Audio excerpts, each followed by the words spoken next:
మార్కాపురం జిల్లా పామూరులో ఒక యువతి ఉరివేసుకుని ఆత్మహత్యకు పాల్పడింది. ప్రైవేట్ స్కూల్ ఉపాధ్యాయులుగా పనిచేస్తున్న యువతితో అదే ప్రాంతానికి చెందిన షేక్ నాగూర్ భాష అనే వ్యక్తితో పరిచయం కాగా ప్రైవేట్ ఫోటోలు సేకరించి బెదిరింపులకు పాల్పడడంతో ఈ ఘాతుకానికి పాల్పడ్డట్టు తెలుస్తోంది. యువతి తండ్రి ఫిర్యాదుతో కేసు నమోదు చేసిన పోలీసులు విచారణ చేస్తున్నారు.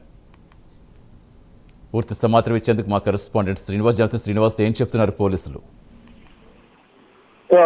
పోలీసులకి పామూరు మండలం అయ్యవారిపాలెం గ్రామానికి చెందిన బోడే మాధవి ఏమా అక్కడ ప్రైవేట్ అంటే పామూరుకి సంబంధించిన ఒక ప్రైవేటు ఎన్టీఆర్ మార్క్స్ అని స్కూల్లో పనిచేస్తుంది. ఏమో అక్కడ ఆ పరిసర ప్రాంతాలకు సంబంధించిన ఓ వ్యక్తి అంటే ఆ అమ్మాయిని ట్రాప్ చేయడం జరిగింది. వీళ్ళిద్దరికి సన్నిహిత సంబంధంగా ఏర్పడటం జరిగింది. అతను షేక్ నాగూర్ భాష అనే అతను ఈ అమ్మాయితోటి సన్నిహితంగా మెలగటం, ఆయన ఇద్దరు ప్రేమ వ్యవహారం జరగటం, అనేక సంఘటనలు జరగటం జరిగింది. తర్వాత ఆ అమ్మాయి ఫోటోలు అలాగే కొన్ని సీక్రెట్ ఫోటోలు అనేవి తీసి అతని దగ్గర పెట్టుకొని వీడియోలు అలాగే పెట్టుకొని ఆ అమ్మాయిని బ్లాక్ మెయిల్ చేస్తా నాతోటే సన్నిహితంగా ఉండాలని చెప్పి బెదిరించడంతో ఆ అమ్మాయి ఆత్మహత్య చేసుకొని పామూరులోనే తన నివాసంలోనే ఆత్మహత్య చేసుకొని చనిపోవడం జరిగింది.